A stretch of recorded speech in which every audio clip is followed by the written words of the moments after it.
जय शिवराय मित्रांनो, मी गंगाधर हरणे. आज आपण पाहणार आहोत महाराष्ट्रातला आरक्षणाचा घोटाळा. अहो, आतापर्यंत तुम्हाला या सरकारनं म्हणा किंवा इतरांनी आपल्याला झुलटवलेले महाराष्ट्रामध्ये आरक्षणामध्ये जो घोटाळा झालेला आहे तो आतापर्यंत तुमच्या आमच्या नजरेला आलेला आहे. पहा, महाराष्ट्रातला आरक्षणाचा घोटाळा कसा झालेला आहे, घोटाळा काय झालेला आहे, घोटाळा ते तुम्हाला आम्हाला पाहिजे असेल तर सर्वप्रथम आपल्याला पाहावं लागेल. अनुसूचित जातीमध्ये 13% आरक्षण मिळालेले आहे. याच्यामध्ये बौद्ध, चामार आणि मातंग हा समाज येत असतो, हे बांधव येत असतात. परंतु दुसरीकडे पाहत असताना अनुसूचित जमातीसाठी 7% आरक्षण आणि वारली आणि आदिवासी या बांधवांसाठी आरक्षण आहे. इतर मागास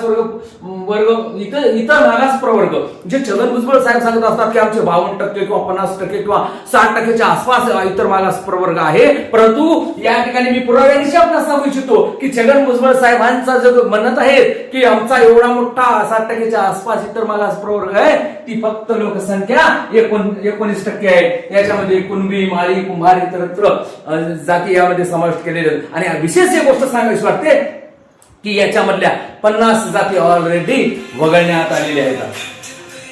याच्यानंतरचा बघा, विशेष मागास प्रवर्गाला याला 2% आरक्षण आहे. याच्यामध्ये गोवारी, कोष्टी या जाती, विमुक्त जाती याच्यामध्ये 3% आरक्षण आहे. भटक्या जमातीसाठी एनटीबी 2.5%, भटक्या जातीसाठी एनटीसी मध्ये 3.5%, भटक्या जमाती ड हे बघा हा प्रवर्ग याच्याशी विचार केला तर हा प्रवर्ग नंतर जी मर्यादा म्हणतात 50%ची ती ओलांडून हे भटक्या जमाती ड याच्यामध्ये हा वंजारी समाज काय केलं, समाविष्ट करण्यात आलेला आहे आणि याचीही 2% मर्यादा झालेली आहे. मग इंदिरा साहनी खटला काय सांगतो 1992चा की महाराष्ट्रामध्ये 50%च्या वर आरक्षण दिल्या जाऊ शकत नाही किंवा देताच येत नाही. मग याचा विचार केला तर ऑलरेडी 52% आरक्षण दिलेले आहे. बरं, याच्याशिवाय महाराष्ट्रामध्ये ईडब्ल्यूएस 10% आहे. याच्यानंतर एससीबीसी 10%. असा जर विचार केला तर महाराष्ट्रामध्ये आतापर्यंत पण विचार केला तर महाराष्ट्रामध्ये आता ईडब्ल्यूएस 10%, एससीबीसी 10% आणि हे इतरत्र 52%, असं 72% आरक्षण आहेच ना.